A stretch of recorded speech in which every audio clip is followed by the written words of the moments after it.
Salut! Et oui, on se retrouve pour une nouvelle vidéo YouTube sur les 9 matchs de Bundesliga du mardi 15 et mercredi 16 décembre 2020. J'espère que vous êtes prêts. Donc dans cette vidéo, je vais tout simplement vous donner un pronostic par match. Comme d'habitude, par week-end de Bundesliga, je vous donne mes avis parce que c'est ma compétition favorite. Voilà, je suis grand fan du Bayern, donc j'adore la Bundesliga. Je suis de retour. J'avais mes examens la semaine dernière, ils se sont plutôt bien passés, en tout cas je l'espère, j'ai pas encore les résultats, mais c'est derrière moi, c'est déjà très bien.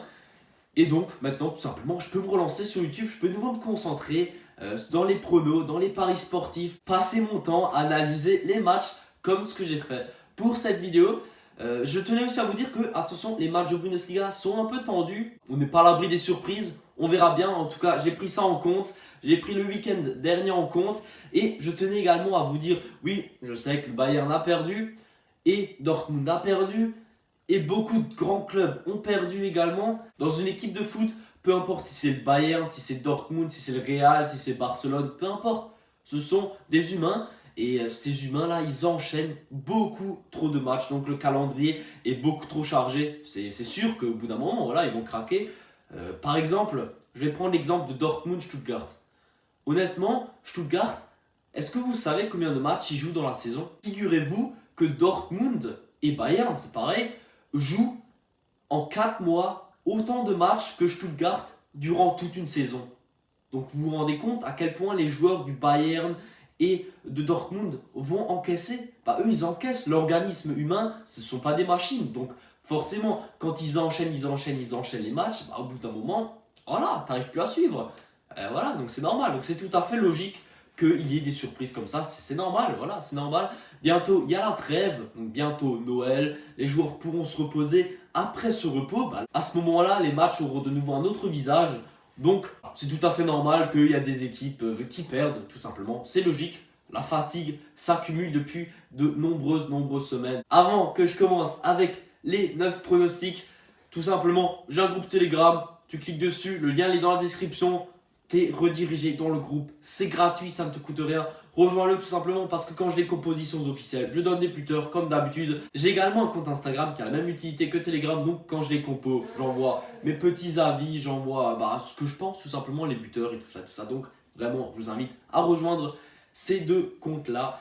Et maintenant, ma pub a été faite, la mise au point a été faite, tout a été fait. On peut passer au pronostic. Le premier match de ce week-end pendant la semaine. Est-ce qu'on peut appeler ça un week-end? Peut-être, hein, voilà, on va appeler ça un week-end. Donc, le week-end pendant la semaine va commencer mardi à 18h30 avec le match qui va opposer l'Eintracht Frankfurt à l'équipe du Borussia Mönchengladbach. Alors, ce sont deux équipes, je pense, qui vont marquer tout simplement. Je vais aller droit au but, Les deux équipes marquent et mon pronostic pour ce match-là. Pourquoi? Mönchengladbach, voilà, ils enchaînent les matchs, c'est comme Dortmund, c'est comme Bayern, ils ont envie d'arriver à la trêve. Du côté de l'Eintracht Frankfurt, eux ils jouent beaucoup moins de matchs, je pense clairement qu'ils vont trouver le chemin défilé. Je m'attends à un match avec des buts et tout simplement les deux équipes devraient marquer. En plus Thuram Plea ont seulement joué la fin de match ce week-end, donc je pense que là ils seront titulaires. Et du côté de l'Eintracht Frankfurt, ils vont également réussir à marquer un petit but. Donc vraiment les deux équipes marquent, je le sens bien. Ensuite il y a 3 matchs à 20h30. Le premier match va opposer le Hertha Berlin à cette équipe de Mainz. Donc ce sont deux équipes qui ont besoin de points. Alors sur ce match, j'ai deux pronos. J'hésite entre les deux équipes marquent. Alors pourquoi les deux équipes marquent? Parce que les deux équipes ont besoin de points. Je pense qu'ils vont marquer tout simplement les deux. Et ce sont deux équipes qui encaissent beaucoup de buts et qui ne sont pas non plus trop en forme. D'un autre côté, je vois également la victoire du Hertha Berlin à 1,70 parce que c'est une équipe qui est pour moi supérieure à son opposant Mainz. Tout simplement, Hertha, je trouve, ils sont pas mauvais. En ce moment, ils font des bonnes performances. Je penche vers ces deux pronostics-là parce qu'il faut savoir que Mainz marque souvent dans leurs matchs contre les équipes qui sont placées en seconde partie du tableau. Or, Hertha Berlin est 11e, donc se trouve bien dans cette seconde partie. Mais d'un autre côté, Hertha Berlin est clairement en forme en ce moment et je vois clairement leur victoire. Maintenant, peut-être que les deux pronostics vont se valider. Les deux pronos me semblent bien pour ce match-là. Donc maintenant, c'est à vous de choisir. Faites le bon choix selon votre instinct, selon votre propre analyse. C'est comme vous le souhaitez. Ensuite, passons à un match qui va être très intéressant entre Stuttgart et Union Berlin. Alors tout d'abord, ces deux équipes sont très proches au classement. Elles sont toutes les deux dans la haute partie du tableau. Donc vraiment deux grosses équipes.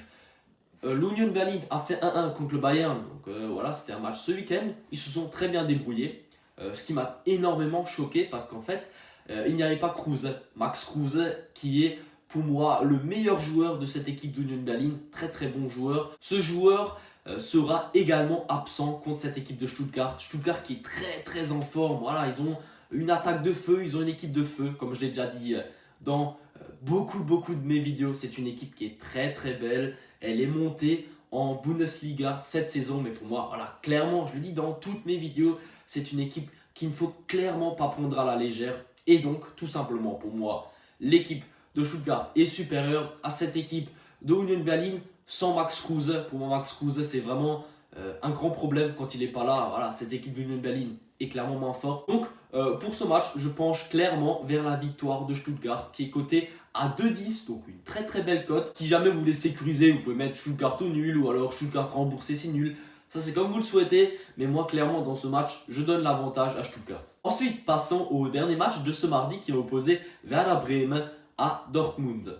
Alors, comme je le dis également dans énormément de mes vidéos, et je pense que maintenant de plus en plus de personnes vont être d'accord avec moi, Dortmund sans Haaland, ça ne fonctionne pas. Voilà, tout simplement, je le dis déjà depuis des mois et des mois, et j'ai tout simplement raison. Dortmund sans Haaland, devant le but, c'est nul. C'est très compliqué pour Dortmund de gagner un match sans Haaland. De plus, leur coach Lucien Favre a été licencié. Honnêtement, je suis choqué.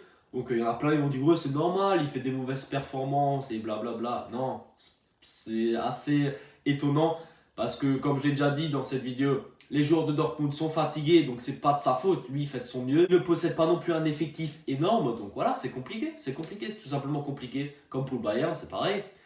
Et je suis très étonné par ce changement d'entraîneur. Je ne sais pas encore qui va arriver. Je pense qu'ils vont prendre un entraîneur assistant ou quelque chose comme ça pour combler jusqu'à la trêve. Ces choses-là me font dire que ce match va être compliqué pour cette équipe de Dortmund. Et clairement, la cote à 1,50 de Dortmund, je vous la déconseille. Clairement, je vous la déconseille. Certes, de l'autre côté, Werder Bremen, c'est pas une équipe de ouf, clairement. C'est une équipe qui est en difficulté également. Mais je pense qu'ils vont réussir à faire quelque chose contre cette équipe de Dortmund qui a énormément de problèmes. Que ce soit défensif, offensif, milieu, peu importe. Vraiment, il y a beaucoup de problèmes dans cette équipe de Dortmund. Et je pense que cette équipe de Bremen devrait réussir à marquer un petit but. Et puis Dortmund, Bremen ne possède pas non plus une défense extraordinaire. Donc je pense qu'ils vont réussir à trouver également un moyen pour marquer. Je vous donne les deux équipes marques pour ce match-là. Je pense que c'est un bon pronostic. Bremen devrait réussir à marquer son petit but. Et Dortmund, voilà, avec le nouvel entraîneur, je pense qu'ils vont se déchirer et au moins réussir à marquer un petit but. Passons au mercredi. Il y a 5 matchs. Le premier va opposer l'équipe de Schalke contre Freiburg.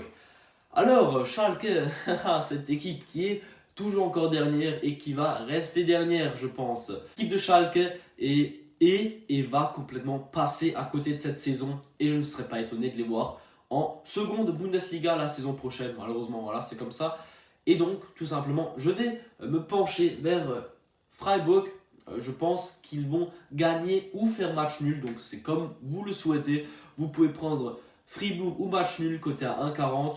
Voilà, c'est assez safe, je trouve. Et puis, la victoire de Fribourg à 2,40. Vous pouvez également la prendre, je pense que c'est possible. J'hésite beaucoup entre la victoire et le match nul. C'est pour cette raison que je vous conseille vraiment de jouer Fribourg ou nul à 1,40. Pour moi, c'est une très bonne cote. Passons au match de l'Arminia Bielefeld contre Augsburg.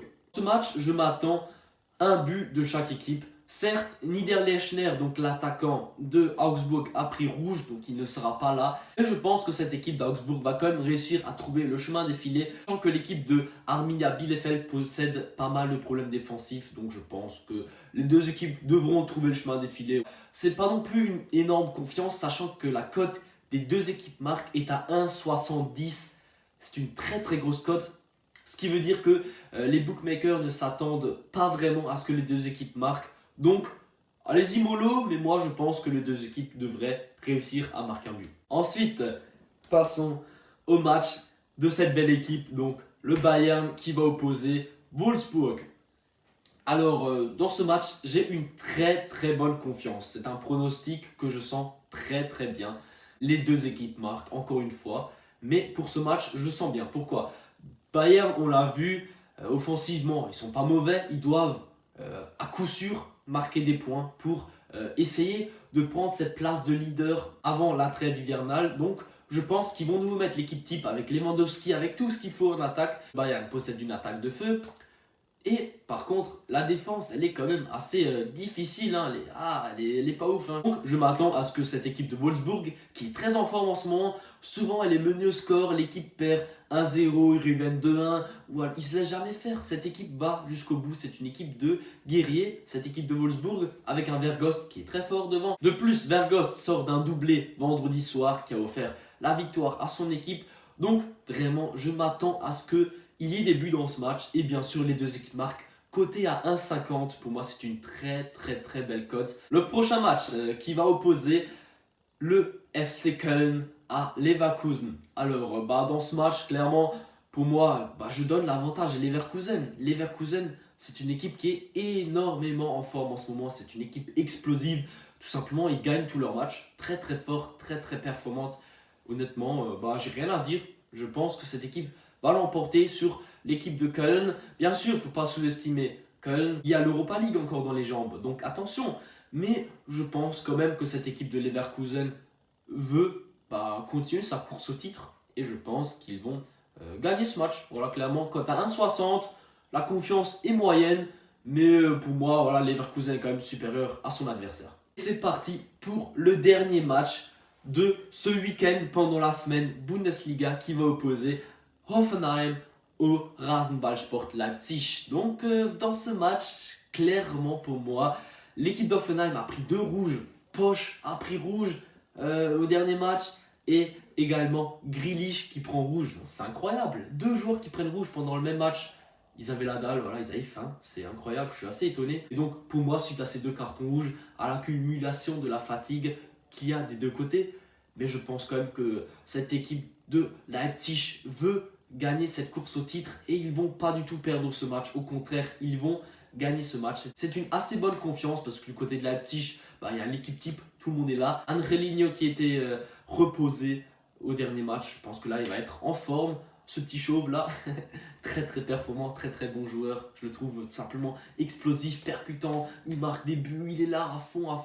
Très bon joueur. Je pense vraiment que cette équipe de Leipzig va l'emporter sur Hoffenheim quand à 1,60. C'est mon pronostic. Et voilà, ma vidéo touche à sa fin. J'espère qu'elle vous aura inspiré, qu'elle vous aura appris quelque chose. J'espère que je vous ai transmis cette bonne humeur. N'hésitez pas à me lâcher un petit commentaire, voilà, ça fait toujours plaisir. Quand je peux les lire, quand je peux y répondre, ça m'intéresse. J'aime bien voir vos critiques, si je peux améliorer des choses dans ma vidéo. N'hésitez vraiment pas à me le dire et à mettre le petit pouce bleu, voilà, ça fait toujours plaisir. Et bien sûr, le plus gros des soutiens, c'est l'abonnement. Abonne-toi parce que on va peut-être franchir les 3000 abonnés avant Noël. Voilà, ce serait un splendide cadeau de Noël, j'espère, peut-être c'est possible, on verra bien. En tout cas, merci à toi d'avoir regardé cette vidéo et comme d'habitude, à la prochaine. Ciao!